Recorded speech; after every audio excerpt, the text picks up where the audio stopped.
দর্শক, নিউজ 24-এর বিশেষ সাক্ষাৎকার আমাদের সঙ্গে রয়েছেন বিশেষ মানুষ নাজমুল আবেদিন ফাহিম। তার সঙ্গে আমরা ক্রিকেটের সাম্প্রতিক পারফরমেন্স সহ বিভিন্ন বিষয় নিয়ে কথা বলবো। ফাহিম, শুরুতে জানতে চাই কেমন আছেন আর এখন ব্যস্ততা কীভাবে কাটছে? না, ভালো আছি। ব্যস্ততা তো ক্রিকেট অ্যাক্টিভিটি তো চলছে কোথাও না কোথাও। জাতীয় দল, বয়সভিত্তিক দল, নারী দল, সবারই কারো খেলা চলছে, কারো প্রিপারেশন চলছে। বিকেএসপিতে আমাদের আন্ডার-17 টিম আছে, আন্ডার-15 টিম আছে। আমাদের নারী দল সিলেটে প্র্যাকটিস করছে। এই টিম ডারউইনে যাবে, তারা ঢাকায় এবং চিটাগংয়ে প্র্যাকটিস করছে। আমাদের এইচপি টিম চিটাগংয়ে ট্রেনিংয়ে আছে। জাতীয় দল আর 2-1 দিনের মধ্যেই মাঠে নামবে আবার তাদের প্রস্তুতির জন্য। সো অনেক ধরনের অ্যাক্টিভিটি চলছে। সো আমাদেরও ব্যস্ততা আছে। জাতীয় দলের কথা বললেন, নারী দলের কথা বললেন, দুটো জাতীয় দলের দায়িত্ব আপনার কাছে আছে। কিভাবে আপনার অবসর সময়টা কখন কিভাবে কাটাতে পারেন এখন এত দায়িত্ব? না, খুব একটা অবসর সময় নেই আসলে। যেটা হয় যে অবসর সময় মানুষ যে জন্য কাটাতে চায়, আমার মনে হয় আমার কাজের মধ্যে দিয়ে আমি সেই পজিটিভ এনভায়রনমেন্টটা তৈরি করার চেষ্টা করি। আমার কাছে ভালো লাগে ক্রিকেট নিয়ে কাজ করতে। আমি ক্রিকেট নিয়ে যখন কাজ করি সেটি আমার কাছে এক ধরনের, একদিকে যেমন কাজ, আরেকদিকে আমার রিল্যাক্সেশনও সেটা আমি উপভোগ করি। সেটা যদি বেশি সময় ধরেও করতে হয় আমার, তারপর আমি সেটা উপভোগ করি। সো আমার মনে হয় না ক্রিকেটের কোনো কাজই কখনো বিরক্তির কারণ হতে পারে। সো ওটাই আমার রিল্যাক্সেশন, ওটাই আমার কাজ। ক্রিকেট অপারেশনের দায়িত্ব নিয়েছেন 5 থেকে 6 মাস মতো হয়েছে। এর মধ্যে কি চেঞ্জ করতে পেরেছেন যেটি নিয়ে আপনার সন্তুষ্টি কাজ করে, ভালো লাগা কাজ করা শুরু করেছে? আমার যেটা সবচেয়ে প্রথমে লক্ষ্য ছিল সেটা ছিল যে একটা দল হিসেবে কাজ করা, এবং যেখানে খেলোয়াড়, অধিনায়ক, কোচিং স্টাফ, ক্রিকেট বোর্ড এরা সবাই যেন একটা জায়গায় আসতে পারে। এদের মধ্যে যেন মতভিন্নতা না থাকে, এদের মধ্যে যেন স্পেস না থাকে, এদের মধ্যে যেন মিউচুয়াল রেসপেক্ট থাকে। কারণ ভালো পারফর্ম করার পূর্বশর্ত এটাই। আলটিমেটলি খেলোয়াড়রা যখন মাঠে খেলতে যাবে, ওরা যেন না ভাবে যে ওদের পেছনে অনেক লোকজন আছে যারা ওদের সমালোচনা করছে বা ওদের ভালো পারফরমেন্সকে রেসপেক্ট দিল, খারাপ পারফরমেন্স নিয়ে নেগেটিভ আলোচনা করছে, এটা যেন ওদের ভাবতে না হয়। সেই অ্যাসুরেন্সটা ওদেরকে দেওয়া, এবং সেই চেষ্টাটাই আমি প্রথম থেকে করে এসেছি। ওদের কাছাকাছি গিয়েছি, ওদের সাথে মিশেছি। শুধু ওদের সাথে না, কোচিং স্টাফও আমাদের সব নতুন, কিন্তু আমাদের হেড কোচ বলি, fielding coach, bowling coach, pace bowling coach, সালাউদ্দিনও নতুন এসেছে। সো তাদেরকেও সেই অ্যাসুরেন্সটা দেয়া যে আমরা ওদের পাশে আছি। আমরা সবসময় জিতবো না, এই কথা যেমন সত্যি, কারণ দল হিসেবে আমরা এখনও পৃথিবীর সেরা দল নই। সো আমরা হারবো, এটা হবেই, কিন্তু তারপরেও আমরা সবসময় দলের পাশে আছি এবং দলকে যে কোনোভাবে সাহায্য করতে রাজি আছি, এবং সেটি আমাদের কাজ। তো সেটি করার চেষ্টা করেছে। এবং এখন এই কয়েকটা মাস পরে এখন যেটা দাঁড়িয়েছে, এখন একজন সিলেক্টর অধিনায়কের সাথে কিংবা হেড কোচের সাথে খুব কমফোর্টেবল আলাপ আলোচনা করছে কিভাবে কি করা যায়, দল নির্বাচনেই হোক বা কিভাবে দলটা সাজানো, কিভাবে আমরা খেলবো, কোথায় আমরা ভুল করছি, সামনের বার কীভাবে এটা শুধরাবো। এটা খুব হেলদি একটা ডিসকাশন এখন হয়। সো তার ফলে যেটা হয়েছে, কাউকেই সমালোচনার ভয় নিয়ে কাজ করতে হচ্ছে না। এই একটা পরিবেশ সৃষ্টি করার চেষ্টা করেছি, বাট এটা সময় সাপেক্ষ ব্যাপার। এটা একটা ভালো পর্যায়ে যেতে গেলে আরেকটু কিছু সময় লাগবে, কারণ দলটা ভালো করবে, খারাপ করবে, খুব খারাপ অনেক সময় করবে। তো এটা মানিয়ে নেওয়াটা সহজ না সবার জন্য। আমি আশা করছি যে একটা সময় আসবে যখন আমরা সবাই একদম পাশাপাশি থাকবো, বোর্ড বলি, কোচিং স্টাফ বলি, ক্যাপ্টেন বলি, প্লেয়ার বলি, এবং আস্তে আস্তে আমাদের যারা দর্শকরা আছেন তারাও এটার সাথে একাত্মতা ঘোষণা করবে, এবং তাতে যেটা হবে যে সবাই মিলে আমরা বাংলাদেশ দলের পেছনে থাকবো, এবং তখনই হয়তো বাংলাদেশ দলটা সবচাইতে শক্তিশালী দল হিসেবে মাঠে নামতে পারবে। পাকিস্তানের সঙ্গে আমরা মিরপুরে সিরিজ জিতলাম, মানে ব্যাটিংটা একটু কি চিন্তার কারণ থেকেই গেল কেন? কারণ সামনে এশিয়া কাপ আছে, এরপরেও এর আগেও একটি টুর্নামেন্ট খেলার চিন্তা ভাবনা আপনারা করছেন। না, ব্যাটিং তো চিন্তার কারণ থাকবেই। আমরা যদি এর চাইতে ভালো ব্যাটিং করতাম তাও থাকতো। কারণ যেটা হচ্ছে যে একটা দুটো ম্যাচে ভালো ব্যাটিং করা মানে এই নয় যে আমরা ব্যাটিংয়ে আবার সব ঠিকঠাক হয়ে গেছে। কারণ কনসিস্টেন্সিটা খুব জরুরি। একটা ধারাবাহিকভাবে যদি আমরা ব্যাটিং করতে পারতাম, যে হ্যাঁ আমরা সবসময় উইকেট, যদি 200 রানের উইকেট হয়, আমরা মোটামুটি 5টা ম্যাচ খেললে 3টা ম্যাচেই 200 রান করছি, এই ধারাবাহিকতা যদি আমরা নিয়ে আসতে পারি, তখনই সেই বিশ্বাসটা জন্মাবে না ব্যাটিংটা ভালো হচ্ছে। যে কোনো দিন হঠাৎ করে যদি আমরা 200 রান করি, আবার পরের দিনে যদি আবার 120 রানে অল আউট হয়ে যায়, তাহলে সেটা কখনোই কনফিডেন্স দেবে না। সো আমরা ওই জায়গাটা এখন আসিনি, ওই জায়গাটা নিয়ে কাজ হচ্ছে। হ্যাঁ, কিছু কিছু ক্ষেত্রে আমরা দেখেছি হচ্ছে, বাট বেশিরভাগ সময় হয়নি কিন্তু। সো ওই অস্বস্তিটা এখনও রয়ে গেছে। থ্যাঙ্কফুলি আমাদের বোলিংটা তুলনামূলকভাবে কনসিস্টেন্ট। আমরা কিন্তু 4টা ম্যাচ খেললে 2টো বা 3টে ম্যাচেই দেখি আমাদের বলাররা ভালো বল করছে, কিন্তু বেশিরভাগ সময় হয়তো ব্যাটিংয়ের কারণে আমরা পিছিয়ে থাকি। র্যাঙ্কিংয়ে আপনি দায়িত্ব রয়েছেন ক্রিকেট অপারেশনসের, বাংলাদেশের র্যাঙ্কিং এখন তলানির দিকে আছে, এটি নিয়ে কী বলবেন? আর এই র্যাঙ্কিংটা উন্নতি করার জন্য আপনি কী কী চিন্তা ভাবনা করছেন? না, র্যাঙ্কিংয়ে তো উপরে ওঠানোর তো একটাই উপায় আছে, সেটা হচ্ছে ম্যাচ জিততে হবে আমাদেরকে। এবং ম্যাচ জিততে গেলে উপযোগী খেলোয়াড়দেরকে নিয়ে আসতে হবে, ভালো একটা পরিকল্পনা করতে হবে খেলোয়াড়রা যেন ভালো খেলতে পারে। সো এগুলি তো অনেক মানে অনেক বিষয় এখানে সংশ্লিষ্ট। আমরা চেষ্টা করছি এখন খেলোয়াড়রা যখন ঘরোয়া ক্রিকেট খেলবে তারা যেন সত্যিকার অর্থে কম্পিটিটিভ ক্রিকেট খেলতে পারে, সেই বিষয়টা আমরা নিশ্চিত করার চেষ্টা করছি।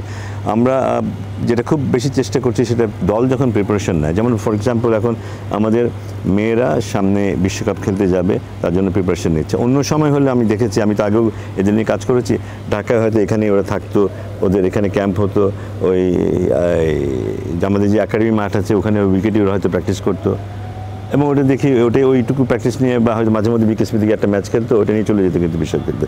এবার কিন্তু সেটা হচ্ছে না। ওরা সিলেটে গেছে, সিলেটে ওরা দীর্ঘমেয়াদী একটা ক্যাম্প করছে, ওখানে ওরা সিলেট ডিভিশনাল আন্ডার-16 ছেলেদের টিমের সাথে ম্যাচ খেলছে, যারা অত্যন্ত শক্তিশালী, মানে মেয়েদের সাথে তুলনা করলে বেশ শক্তিশালী দল। সো এবং ভালো উইকেট ওখানে খেলছে, সব কোচিং স্টাফ ওখানে আছে, এবং আমি দেখেছি পার্থক্যটা আমি অনুধাবন করতে পেরেছি যে ওদের মধ্যে যে উন্নতিটা হয়েছে সেটা অনুধাবন করতে পেরেছি। সো ওরা যেন ভালো পরিবেশ পায়, প্রিপারেশনটা সত্যিকার অর্থে ভালো হয়, সেই চেষ্টা আমরা করছি। বাট তারপরেও বলবো যে আমাদের অনেক লিমিটেশন আছে, এখনও অনেক লিমিটেশন আছে, সেই লিমিটেশনগুলো আমাদের দূর করতে হবে। আর জাতীয় দলের খেলোয়াড়দের কাছ থেকে সবসময় শুনতে হয় যে এখানে যে উইকেট ওরা খেলে সেই উইকেট মোটেই ওদের জন্য ঠিক না। সো ওইটা নিয়ে এখনও কাজ শুরু করবো আমরা, কারণ উইকেট তো ওভারনাইট তৈরি হবে না, উইকেট তো ওভারনাইট ভালো হয়ে যাবে না, সেটা একটু সময় লাগবে, বাট ওটা নিয়ে আমরা অলরেডি কাজ শুরু করেছি। ফাহিম ভাই, যেটা হচ্ছে আপনার দায়িত্ব নেওয়ার পরে ক্রিকেটের সুযোগ সুবিধার কথা আপনি বলছিলেন যে বাড়ানো দরকার, কিন্তু ওইভাবে বেড়ে ওঠেনি। কারণ এই সামনে সুযোগ সুবিধা বাড়ানোর জন্য আপনারা কী প্ল্যান করছেন, কীভাবে সুযোগ সুবিধা বাড়তে পারে এই ক্রিকেটে? না, সুযোগ সুবিধা বলতে তো আমি যে সবচাইতে ইম্পর্টেন্ট যেটা, ওরা যেই জায়গাটায় খেলছে সেই উইকেটটা, ওরা যে জায়গাটা প্র্যাকটিস করছে সেই প্র্যাকটিসের জায়গাটা, এগুলিকে ডেভেলপ করা। তো আমি চাইলে মিরপুরের এই মাঠটাকে কালকেই ভালো একটা উইকেট করে ফেলতে পারবো না। আমাদের হয়তো যেটা করতে হবে, একটা অফ সিজনে এই উপরের মাটিটাকে সরিয়ে ফেলতে হবে, এখানে নতুন মাটি দিতে হবে, যেটা আমার ধারণা, এবং সেটা দিয়ে সম্পূর্ণ নতুন একটা উইকেট তৈরি করতে হবে। সেটা অন্তত আমরা যদি এই সিজনে, যেহেতু সিজন শেষ হয়ে গেছে প্রায় এবং নতুন সিজন শুরু হবে, এখন হয়তো আমরা এটা করবো না, বাট এই সিজনটা শেষ হয়ে যাবে, যখন সামনের সিজন আসবে তখন হয়তো এই টপটাকে পুরো সরিয়ে ফেলে নতুন মাটি এনে সেই চেষ্টাটা করা হবে। সো এগুলি তো সময় সাপেক্ষ ব্যাপার। ইমিডিয়েটলি আমরা যেগুলি করতে পারি, হ্যাঁ, ঢাকায় না করে সেটা বাইরে নিয়ে যাচ্ছে। আমাদের এইচপি টিম যখন চিটাগাং গেছে, সেই কারণেই এইচপি টিম এবং এই টিম একটা সিরিজ খেলবে, সেটাও চিটাগাং হবে সেই কারণেই, কারণ এখানে খেলে হয়তো আমরা যেটা আশা করছি সেই জিনিসটা আমরা পাচ্ছি না, এবং ইট বিকাম সো এক্সপেন্সিভ। আমরা যখন চিটাগাংয়ে যাই আমাদের খরচ অনেক বেশি হয়, কিন্তু আমরা ওইদিকে আমরা তাকাচ্ছি না কিন্তু খরচের দিকে। বাট প্রিপারেশনটা যেন ভালো হয়, খেলার মানটা যেন ভালো হয়, সেই দিকে লক্ষ্য রেখে যেগুলি করা দরকার সেটা একদম আনকম্প্রোমাইজিংভাবে করার চেষ্টা করছি। আপনারা বিকেএসপিতে দীর্ঘদিন কাজ করেছেন, বিকেএসপির মতো তো কক্সবাজারের সুযোগ ছিল যে একটা একাডেমি করা, যেখানে স্টুডেন্টরা পড়াশুনো করবে, যেখানে খেলা প্র্যাকটিসের সুযোগ থাকবে, এমনটা হলে ভালো হতো কিনা, এমনটা হওয়া উচিত ছিল? না, অবশ্যই। এটা নিয়ে তো আমরা অনেকবার শুনেছি যে ওখানে একটা একাডেমি হবে, কারণ ওখানে জায়গাও দেখেছি আমরা, 2টো মাঠও করা হয়েছে, কিন্তু পরবর্তীতে সেটা করা হয়নি। এইটা নিয়ে আমি বারবারই বোর্ডে আসার পরে বলেছি যে এই জায়গাটায় আমাদের একাডেমিটা করে ফেলতে হবে। গত কিছুদিন আগেও আমি মাননীয় উপদেষ্টাকে বলেছি এই জায়গাটা একাডেমি করে দেওয়ার ব্যাপারে তাদের সহযোগিতা চেয়েছি। এটা নিয়ে অলরেডি একটা প্রপোজাল দেওয়া হয়েছে, একাডেমি করার ব্যাপারে মন্ত্রণালয়ে একটা প্রপোজাল দেওয়া হয়েছে, মানে অপেক্ষা আছে সেটা যদি অ্যাকসেপ্ট হয় তাহলে আমরা হয়তো ভবিষ্যতে সেখানে একটা একাডেমি দেখব, যেখানে মাঠ তো থাকবেই, প্লাস রেসিডেন্সিয়াল ফ্যাসিলিটি থাকবে, জিম থাকবে, সুইমিং পুল থাকবে, যেখানে আরও অন্যান্য ফ্যাসিলিটি থাকবে, যেগুলো জিমের কথা যদি বলি বা অন্যান্য ফ্যাসিলিটি থাকবে, অন্যান্য কিছু মাল্টিপারপাস গেমও যেন আমরা ওখানে খেলতে পারি, সেই ফ্যাসিলিটিগুলো থাকবে। তো সব মিলিয়ে একটা কম্প্রিহেন্সিভ একাডেমির পরিকল্পনা আছে, তো সেটা সরকারের অনুমতি পেলেই বোধহয় আমরা সেদিকে যেতে পারবো। এনসিএল হচ্ছে কিন্তু বিসিএলটা অনেক দিন ধরে হচ্ছে না। বিসিএলটা হলে তো ঘরোয়া ক্রিকেটটা ভালো হতো, জমতো। বিসিএলটা না আপনাদের কোনো পরিকল্পনা আছে কিনা, এবং এটা হলেও কতদিন সময় লাগতে পারে? না, অনেক সময় যেটা হয়েছে হয়তো একটা সিজনে আমরা সময় পাইনি বলে হয়তো করতে পারিনি, বা অন্যান্য প্রোগ্রামগুলির প্রেশারের কারণে হয়তো করতে পারিনি। এনসিএলটা এবার আলাদাভাবে গুরুত্ব পাচ্ছে যে এনসিএলের সাথে আমরা বিপিএল একটা কানেক্ট করার চেষ্টা করা হচ্ছে। এনসিএলের পরে এনসিএলের থেকে ফ্র্যাঞ্চাইজি দলগুলো তাদের খেলোয়াড় স্কাউটিং করার সুযোগ পাবে, যেটা আগে সেভাবে ছিল না। এনসিএল থেকে স্কাউটিং করে তারা অকশনে হয়তো ওই খেলোয়াড়দেরকে নিতে পারবে এবং পরবর্তীতে বিপিএলে তাদের খেলাতে পারবে। একটা লিঙ্ক তৈরি করার চেষ্টা হচ্ছে। বিসিএলও হবে, অবশ্যই হবে। এবং আমি যেটা শুনছিলাম, বিসিএল যারা টুর্নামেন্ট কমিটি এই আলোচনাতেও ছিল যে বিসিএলকে কতটা ভালোভাবে করা যায়, বাইরে থেকেও খেলোয়াড়কে নিয়ে আসা যায় কি না, এটাকে আরও কম্পিটিটিভ করে নেওয়ার জন্য কোন জায়গায় খেলা হবে, কোন সময় খেলা হলে এটা সবচাইতে ভালো হতে পারে, এটা নিয়েও আলোচনা হয়েছে। এবং আমি খুব আশাবাদী যে এইসব খেলার মধ্যে দিয়ে আমরা কম্পিটিটিভ এনভায়রনমেন্ট তৈরি করতে পারবো এবং খেলোয়াড়দের যে প্রেশারে খেলার প্রয়োজন সেই প্রেশারটা আমরা ক্রিয়েট করতে পারবো এবং এগুলি এফেক্টিভ রোল প্লে করবে আমাদের খেলোয়াড়দের আরও উন্নত করার ক্ষেত্রে। একটা প্রশ্ন, এটা আপনার কাছে দেখা হলে অনেকে করে, আমিও করতে চাই। সাকিব আল হাসান 2027 বিশ্বকাপ পর্যন্ত খেলতে চাই, তিনি অনেকের সঙ্গে যোগাযোগ করেছেন, পরিচালকের সঙ্গে যোগাযোগ করেছেন। আপনি সাকিব আল হাসানের কোচ ছিলেন, তাকে ছোটোবেলা থেকে দেখে এসেছেন, তাকে নিয়ে কী বলবেন, তার জাতীয় দলের ফেরা নিয়ে কী বলবেন, সব কিছু নিয়ে সাকিবকে নিয়ে কী বলবেন? না, এটা তো আমরা সবাই জানি সাকিব এখন যে অবস্থায় আছে সেখানে ওকে হঠাৎ করে তো দলে অন্তর্ভুক্ত করা যাবে না। এখন আমরা ফর এক্সাম্পল আমরা যদি এখন এশিয়ান ক্রিকেট এশিয়ার যে আমরা যে খেলতে যাচ্ছি, তার আগে যদি আমরা ঘরের মাটিতে একটা টুর্নামেন্ট করি, সাকিব খুব সময় এখানে আসবে না, অতএব তার খেলার সুযোগ থাকবে না। সো না আসলে ওকে সিলেক্ট করারও সুযোগ নেই এবং অতএব খেলারও সুযোগ নেই। সো এটা একটা ইউনিক একটা সিচুয়েশন যেখানে আমরা চাইলেও ওকে আমরা দলে নিতে পারবো না। আমি জানি না ও চাইলেও ও কি দেশে আসতে পারবে কি না। সো একটা ইউনিক সিচুয়েশনের কারণেই কিন্তু ওর অন্তর্ভুক্তি হচ্ছে না এবং ও খেলতে পারছে না, আমরা ওকে খেলাতে পারছি না।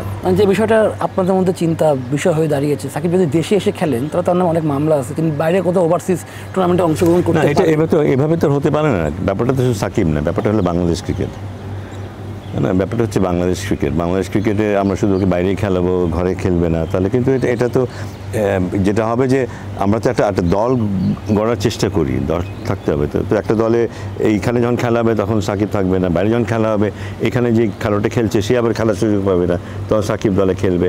এভাবে তো হতে পারে না, যে খেলবে সে তাকে কন্টিনিউয়াসলি খেলতে হবে। সো আমার মানে জাতীয় দলের কথা বিবেচনা করে এই পথে যাবার সুযোগটা নেই। ফাহিম ভাই, নাজমুল আপনি যখন দায়িত্বে আছেন আপনি তো অনেক কিছু জানেন।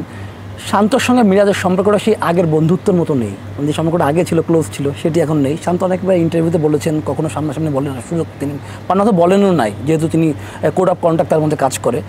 এই দূরত্বটা দূর করার জন্য আপনারা কীভাবে চেষ্টা করছেন এবং পুরো টিমটাকে এক করার জন্য আপনারা কীভাবে কাজ করছেন? আমি মাঠে দেখেছি তারা খুব ভালোভাবেই একসাথে খেলছে, একজনকে সাহায্য করছে। আমরা যখন ওডিআই খেলেছি শ্রীলঙ্কাতে, আমি মিরাজের চাইতে শান্তকেই বেশি অ্যাক্টিভ দেখেছি। তো আমার মনে নেই এই কথাটা ঠিক।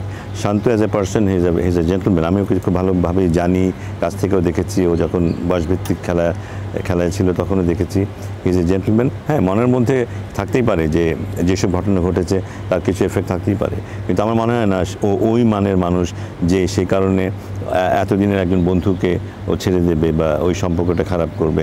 আমার মনে হয় না। আমার মনে হয় দুজনের মধ্যেই ভালো সম্পর্ক আছে এবং as a matter of fact তিনজন অধিনায়কের মধ্যেই ভালো সম্পর্ক আছে এবং সেটা থাকবে এবং ওরা জাতীয় দলের স্বার্থে যেটা করা প্রয়োজন ঠিক সেটাই করবে। দর্শক নিচ্ছে একটি বিজ্ঞাপন বিরতি, ততক্ষণ আমাদের সঙ্গেই থাকুন। দর্শক, বিজ্ঞাপন বিরতির পর আবারও যুক্ত হচ্ছি আমাদের বিশেষ অতিথি নাজমুল আবেদিন ফাহিমের সঙ্গে। আপনি দায়িত্ব অনেক কিছু চেঞ্জ করার চেষ্টা করেছেন, আপনি ভালো কাজ করছেন, সবাই কিছু খারাপ কাজ হচ্ছে না, আপনার কিন্তু সমালোচনা একটু বেশি হচ্ছে ফাহিম ভাই। আমি জানি না, আমি সরি, এই আলোচনাটা আমি না করলেই ভালো হবে। আচ্ছা, মানে আপনি তো বাইরে অনেকগুলো টুর্নামেন্ট দেখে এসেছেন, অনেক কিছু দেখে এসেছেন, সেখান থেকে আপনারা কী কী শিখতে পারি, কী কী পজিটিভ বিষয় আপনার চোখে পড়েছে? বাইরের যে দেশগুলোতে গিয়েছেন, ইন্ডিয়াতে গিয়েছেন, শ্রীলঙ্কাতে গিয়েছেন, দুবাই গিয়েছেন, যেসব জায়গায় গিয়েছেন, মানে কী কী বিষয়গুলো বাংলাদেশ ক্রিকেটের সঙ্গে যুক্ত করা যায় বলে আপনি মনে করেন? ভারত তো অনেক অ্যাডভান্সড একটা দেশ ক্রিকেটিং হিসেবে।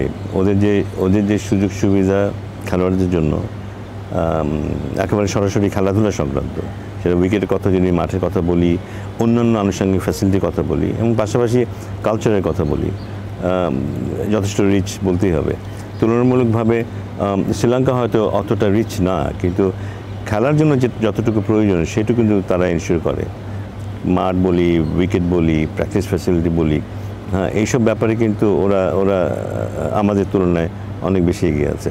সো আমার মনে হয় এটা একটা বড় ফাইন্ডিং যে আমরা যদি খেলাধুলা ভালোভাবে করতে চাই, আলটিমেটলি খেলোয়াড়দেরকে সুযোগ সুবিধা দিতে হবে, সেটা ইনশিওর করা খুব জরুরি।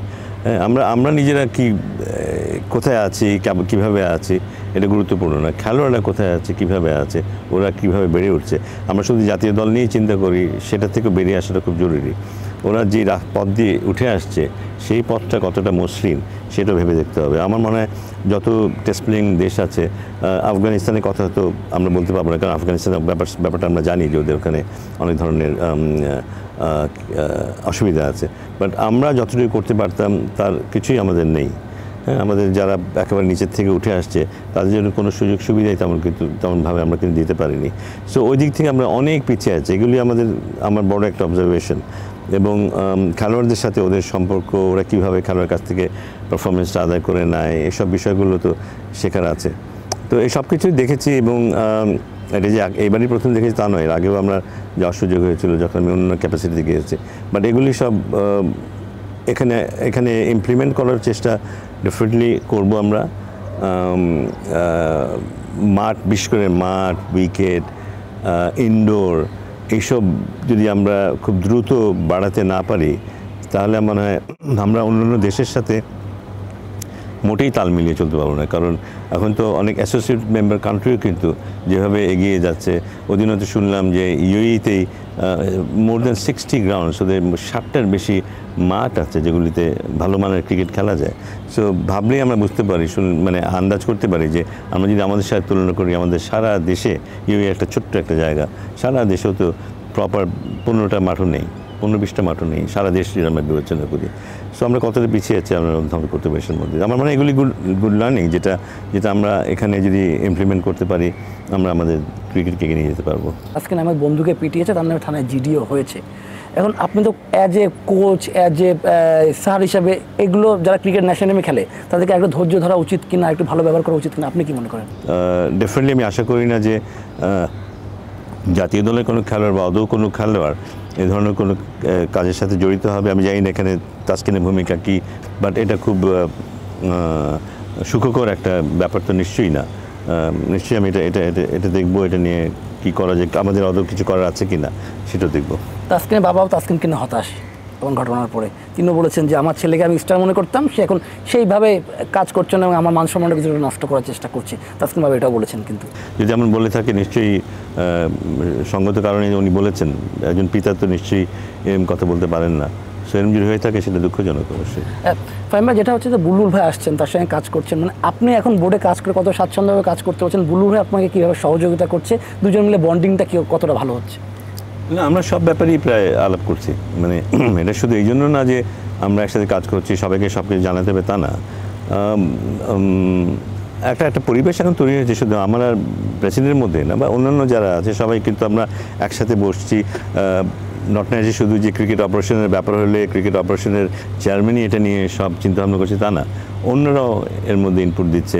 প্রেসিডেন্ট তো অবশ্যই তার মতো করে তার কথা বলছে, বাট কেউ কোথাও ইন্টারফেয়ার করছে না, কিন্তু সবাই সবার মতামত দিচ্ছে কী করলে আর একটু ভালো করা যায় সেইটুকু আসছে। এবং সেই রেসপেক্ট, সেই স্পেসটা আছে, যে কারণে এখন খুব চমৎকার একটা পরিবেশ আছে যেখানে বিসিবি চলছে।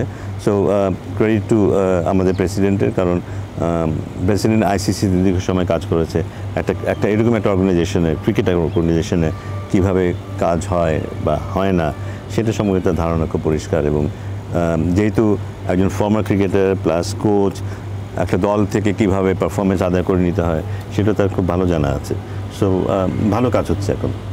আমরা যতটুকু জানি যে তিনি রাতে ঘুমানোর সুযোগ পান না, মানে এত কাজে ব্যস্ত থাকেন, তিনি বিভিন্ন প্ল্যান করেন, আপনার সঙ্গে অবশ্যই আলোচনা করেন। মানে তিনি বোর্ডে যুক্ত হওয়ার পরে ক্রিকেটে কেমন উন্নতি দেখতে পাচ্ছেন, তার আশাটা আপনারা কীভাবে দেখেছেন?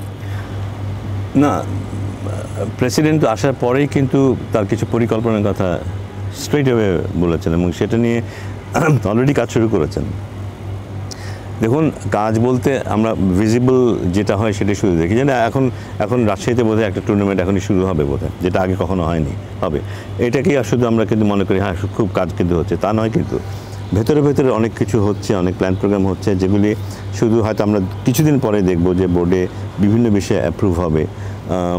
ফ্যাসিলিটি ডেভেলপমেন্টে, বিশেষ করে ফ্যাসিলিটি ডেভেলপমেন্ট, পলিসিগত ব্যাপারে কিছু কিছু হয়তো আমরা আরও তথ্য সবার সাথে শেয়ার করতে পারবো। তাতে বোঝা যাবে যে এই বোর্ড যে খুব আগ্রহী, খুব দ্রুত পরিবর্তন আনায় এই পরিবেশটায়, এনভায়রনমেন্টে দ্রুত পরিবর্তন আনার ক্ষেত্রে।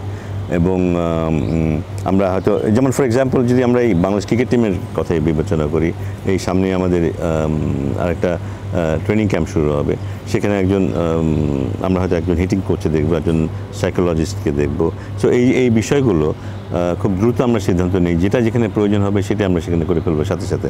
সো এইভাবেই অন্য বিষয়গুলি চাইলে আমি হঠাৎ করে কালকে একটা মাঠ তৈরি করে দিতে পারবো না। মাঠ তৈরি করতে হয়তো 1 বছর, 1.5 বছর, 2 বছর সময় লাগবে, কিন্তু শুরুটা এখনই আমরা করে দিতে চাই। সেই কাজগুলি আমরা করব এবং এর অনেক কিছুই হয়তো ভিজিবল হবে খুব দ্রুতই।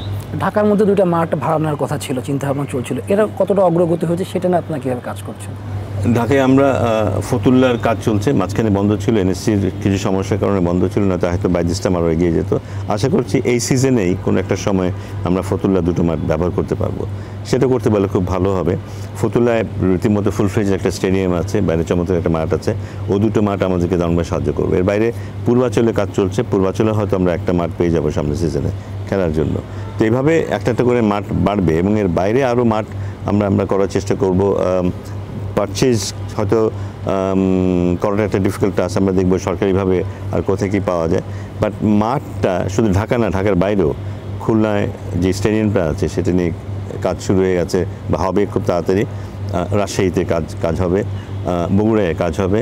তো ওই মাঠ সবগুলোকেও অ্যাক্টিভ করা, ওগুলোতে যেন ফার্স্ট ক্লাস ক্রিকেট হোক বা ভবিষ্যতে বিপিএল হোক, এগুলি যেন আস্তে আস্তে সারা দেশব্যাপী ছড়ায়। বরিশালে আমরা হয়তো খুব তাড়াতাড়ি খেলা শুরু হতে দেখব।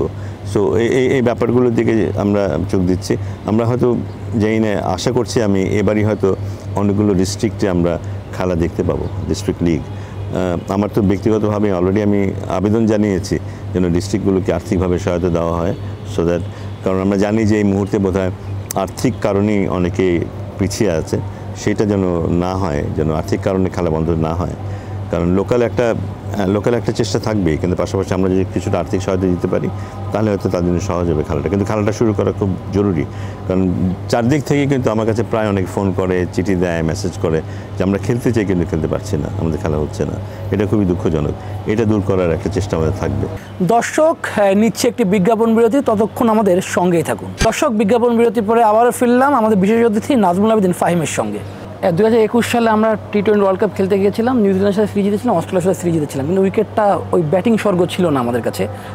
এশিয়া কাপের আগে আমরা এমন ধরনের একটা উইকেটে খেলে এশিয়া কাপে যাবো, আর যে 2 দল খেলতে আসার চিন্তা ভাবনা আপনারা করছেন, নেপাল আর নেদারল্যান্ডস, এই 2 দলের সাথে খেলে আলটিমেট আমাদের কতটা উপকার হওয়ার সুযোগ আছে? জিনিসটা হচ্ছে যে আমরা নিউজিল্যান্ডের সাথে কথা বলেছি, কিন্তু নিউজিল্যান্ডের স্লট নেই, এখানে কারো স্লট নেই, সবাই কিন্তু যা স্কেজুল করা আছে। আমাদের কিন্তু নেপালের সাথে খেলার কথা না, তো আমাদের কথা ছিল আমরা ভারতের সাথে খেলবো। আমাদের তো আসলে ভারতের সাথে খেলার কথা এশিয়া কাপে যাওয়ার আগে। তো ভারত যেহেতু এই মুহূর্তে আসছে না, ওরা পরে আসবে, অল্টারনেটিভ পাওয়াটা খুব মুশকিল। কিন্তু অল্টারনেটিভ পেতে গেলেই আমাদেরকে তখন যেতে হচ্ছে যে ওই ধরনের দলের সাথে। কিন্তু ওরা যে খুব খারাপ দল এখন তা না, ওরা আস্তে আস্তে উঠে আসছে। বাট আমরা সবসময় চেষ্টা করি এরকম একটা জায়গায় যাওয়ার আগে হয়তো হায়ার র্যাঙ্কিং কোনো দলের সাথে যদি আমরা খেলতে পারি তাহলে ভালো প্রতিদ্বন্দ্বিতা হবে। এবং এটা অবশ্যই এটা সত্যি কথা যে কোন কন্ডিশনে খেলে আমরা যাবো, এটা খুব গুরুত্বপূর্ণ। কিন্তু এই সমালোচনা আমরা সবসময় করে এসেছি কিন্তু আগেও, যে আমরা এমন কন্ডিশনে খেলছি যে কন্ডিশনের সাথে মূল কন্ডিশনের কোনো মিল নেই। এবারও কিন্তু আমরা কিছুটা আশাহত হয়েছি, এই কন্ডিশন না হয় যদি এটা আরও কম্পিটিটিভ কন্ডিশন হতো, ব্যাটিং ফ্রেন্ডলি উইকেট হতো, আমরা খুব খুশি হতাম, তাতে হারি বা জিতি। সো এখন যদি কোনো দল আসেও, আমার ধারণা আমরা এখানে না খেলে হয়তো আমরা হয়তো সিলেটে খেলতে যাব বা চিটাগাং খেলতে যাব, যেখানে উইকেটের সাথে এশিয়া কাপের উইকেটে কিছুটা হলো মিল থাকবে। তো সেটা থাকবে। আমরা যদি প্রিপারেশনটা ঠিকমতো নিতে চাই, ওটাই করতে হবে। আর শুধু জিততে চাই তাহলে হয়তো আমি মিরপুরে খেলার চেষ্টা করবো। আমরা সেটা চেষ্টা করবো না শুধু জেতার জন্য না, আমরা ওই চেষ্টাই করবো যেন দলটা ভালোভাবে প্রিপেয়ার হতে পারে, মূল প্রতিযোগিতায় যেন ভালো করতে পারে। সিনিয়র পঞ্চপাণ্ডবের কথা বারবারই বলা হয়, এই পঞ্চপাণ্ডবের কারণে কি আপনার কাছে মনে হয় যে অন্য যে প্লেয়ারগুলো সেভাবে গ্রো আপ হয়নি? এবং অন্য প্লেয়ার সেভাবে উঠে আসেনি, তাদের দায়িত্বটা সেভাবে নিতে পারেনি? না, এটা তো খুব স্বাভাবিক, যখন ওই মানের বা ওরকম স্টেটাসের প্লেয়ার থাকবে দলে, অন্যরা তাদের ছায়াতে বেড়ে ওঠার একটা একটা একটা পরিবেশ তৈরি হয় তখন। এবং আমাদের কালচারটাও ওরকমই, কিন্তু আমরা যারা বড়, যারা সিনিয়র, তাদেরকে ওই চোখে দেখি এবং ধরে নিয়ে আমাদেরকে সেভাবেই চলতে হবে, থাকতে হবে। এক্সেপশন নেই যে তা নয়। এবং ওরা চলে যাওয়ার পরে কিন্তু যখন এখন যারা জাতীয় দলে আছে এবং যারা খুব ইয়াং, তারাও কিন্তু হঠাৎ করেই তাদেরকে ভাবতে হয়েছে, না আমাদেরকে যদি জিততে হয় তো আমাদেরকেই দায়িত্বটা নিতে হবে। হ্যাঁ, মুশফিক যে ক্রিকেটটা খেলতো ওটা আমাকেই এখন খেলতে হবে। মুশফিক এখন থাকবে না যে আমি একটু খেললাম, বাকিটা দায়িত্ব নিয়ে মুশফিক শেষ করে দিল, রিয়াজ শেষ করে দিল, এটা হবে না। এখন আমার দায়িত্বটা আমাকেই নিতে হবে। সো থ্যাঙ্কফুলি সেই দায়িত্বটা নেওয়ার মানসিকতা এদের আছে। এবং এখানে বেশ কিছু খেলোয়াড় আছে যারা অনূর্ধ্ব-19 বিশ্বকাপ জিতেছে। তো সেটাও একটা পজিটিভ ব্যাপার যে ওই মানের একটা টুর্নামেন্ট জেতার মানসিকতা যাদের আছে, তারা হাল ছেড়ে না দেওয়ার কথা তাদের। তো সেরকম খেলোয়াড় আমাদের আছে এবং তারা খুব ভালোভাবেই কিন্তু ওই গ্যাপটা ফিল করার চেষ্টা করছে। এত অল্প সময়তে গ্যাপটা ফিল আপ করার সম্ভব না, তবে সেই চেষ্টা কিন্তু করছে। আমরা হয়তো আস্তে আস্তে হয়তো আরও 2-1জনকে দেখতে পাবো যারা সবাই মিলে হয়তো সেই গ্যাপটা ফিল আপ করবে এবং তাদেরকেও ছাড়িয়ে যাবে। তাদেরকে ছাড়িয়ে যেতে হবে, কিন্তু আমরা যদি ওই 8-9-10-এর থেকে উপরে 5-6 উঠতে চাই, তাদেরকে ছাড়িয়ে যেতে হবে এবং সেই চেষ্টা আমি নিশ্চিত যে এরা করবে। শান্তর ক্যাপ্টেন্সি নিয়ে অনেক কথা হচ্ছে। আমরা যতদূর জানি যে ফাহিম সিনহা তাকে 1 ঘন্টা আগে ফোন দিয়েছিল যে ক্যাপ্টেন্সি একটা বিষয় নিয়ে কথা বলতে, তারপর আপনি সেখানে যুক্ত হয়েছেন। শান্ত ক্যাপ্টেন্সির বিদায়টা একটু ভালোভাবে হতে পারতো কিনা, এটা নিয়ে আপনাদের কোনো আলোচনা হয়েছিল কিনা, যে ঘটনাগুলো ঘটেছিল সব কিছু মিলে? না, ক্যাপ্টেন্সির যেটা হয়েছে যে আমাদের চ্যাম্পিয়ন্স ট্রফিতে শান্তকে ক্যাপ্টেন্সি দেওয়া হয়েছিল একটা টুর্নামেন্টের জন্য। তারপরে তো আমাদের কোনো ক্যাপ্টেন ছিল না, তো আমাদের কোনো ফর্ম্যাটেই কোনো ক্যাপ্টেন ছিল না। তারপরে আমরা অ্যানাউন্স করেছিলাম টি-20 ক্যাপ্টেন হিসেবে লিটনকে, এবং তখন আমরা বলেছিলাম এরপর থেকে আমরা যখন ক্যাপ্টেন্সি দেবো লম্বা সময়ের জন্য দেব। এবং সেই পরিপ্রেক্ষিতে এরপরে মিরাজকে ওয়ানডের ক্যাপ্টেন হিসেবে সিলেক্ট করা হয় এবং সেটাই জানানো হয়। শান্ত যেহেতু এতদিন ক্যাপ্টেন্সি করেছিল, সেই মুহূর্তে শান্ত তো ওয়ানডের ক্যাপ্টেন ছিল না অ্যাকচুয়ালি। তো সেই মুহূর্তে আমাদের কোনো ক্যাপ্টেনই ছিল না। শান্ত যেহেতু এতদিন ক্যাপ্টেন্সি করেছে, সেই জন্যই শান্তকে ডেকে শান্তকে জানানো, এবং প্রথমেই শান্তকে জানানো হয়েছিল যে এই একটা সিদ্ধান্ত বোর্ড নিয়েছে, এখন মিরাজ ক্যাপ্টেন্সি করবে, তুমি না, এই কথা না। কিন্তু কারণ nobody was a captain at that point of time. ওই সময় তো কেউ ক্যাপ্টেন ছিল না। সো এইটা বোধহয় কিছুটা ভুল বোঝাবুঝি আছে এখানে সবার মধ্যে, যে ও ক্যাপ্টেন ছিল, ওকে সরিয়ে দেওয়া হলো। ওকে সরিয়ে দেওয়া হয়নি, কিন্তু ওই সময় কেউ ক্যাপ্টেন ছিল না। কিন্তু তারপরে ওই কারণেই, যেহেতু একসময় লম্বা সময় ধরে ক্যাপ্টেন করেছে, রেগুলার না করুক, লম্বা সময় না করলেও ভেঙে হলেও করেছে, সে কারণে ওকে ডাকা, ওইটুকু বলা, যে ওইটুকু দেওয়া যে আমরা এই সিদ্ধান্ত নিয়েছে বোর্ড। কিন্তু ওটাকে একটু কিছুটা ভুলভাবে প্রেজেন্ট করা হয়েছে আসলে। সামনে বিসিবির ভোট হবে, যে নির্বাচন হওয়ার কথা আছে, সেই নির্বাচনে কি আপনি অংশগ্রহণ করতে চান কিনা, সেটা আপনি চিন্তা ভাবনা করছেন কিনা, কোনো আগ্রহ কি আছে কিনা? বোর্ডের সঙ্গে এভাবে কাজ করছেন, সব কিছু মিলে আপনি তো জানি যে ক্রিকেটের সঙ্গে সব কিছু করতে চান এবং সব কিছু করেন। কখনো কি মনে হয় কিনা যে আমাকে নিয়ে অনেক যে কথাগুলো ওঠে, এভাবে না উঠলেও পারতো, কারণ আমি তো বোর্ডের জন্য কাজ করি, বাংলাদেশের দেশের জন্য কাজ করি, কখনো কি খারাপ লাগে না? শেষ জিনিসটা হচ্ছে কি, আমি নিজেকে মূল্যায়ন করি, আমি যে কাজটা করছি সেটা সৎভাবে করছি কিনা, সেটা আমি যেই রেজাল্টের চিন্তা করে করছি সেটা আমি করতে পারছি কিনা, সেটা আমি যদি অন্যদিকে মনোযোগ দিই, আমি আমার কাজটা করতে পারবো না। সো আমি ওইভাবেই করার চেষ্টা করি। আমার এখান থেকে কোনো কিছু চাওয়ারও নেই, কোনো কিছু পাওয়ারও নেই। যে কারণে বললাম যে আমার যখন এই কাজটা শেষ হয়ে যাবে আমি চলে যাবো, এটা আমি অন্য কোনো ভূমিকায় থাকবো, তখন হয়তো অন্য কোনো ভূমিকায় থাকবো। আমি যেহেতু ক্রিকেট নিয়ে সারা জীবন কাজ করেছি, আগ্রহ আছে, কোনো না কোনোভাবে ক্রিকেটের সাথে জড়িত থাকবো। সেটা আমি ক্রিকেট বোর্ডে থাকি বা বাইরে থাকি, ঘরেও বসে থাকলেও কোনোভাবে আমি জড়িত থাকবো। So that is more important for me, যে কোনো না কোনোভাবে যে কোনো রোলেই হোক, যদি আমি বিন্দুমাত্র কোনোভাবে কাজে আসতে পারি, সেটাই আমার স্যাটিসফ্যাকশনে যায় না। আপনি এমন অভিযোগ কখনো শুনেছেন যে নাজমুল আবেদীন ফাহিম বোর্ডে আসার পরে কিছুটা বদলে গিয়েছে? কখনো শুনেছেন অভিযোগ টাকার মুখ থেকে? না, আমার অনেক যাদের সাথে, যে বিশেষ করে সাংবাদিকদের সাথে, যাদের সাথে আমার খুব ঘনিষ্ঠ সম্পর্ক ছিল, যাদের সাথে রেগুলার আমার যোগাযোগ হতো, হ্যাঁ, তাদের মধ্যে অনেকে এরকম বলেছে।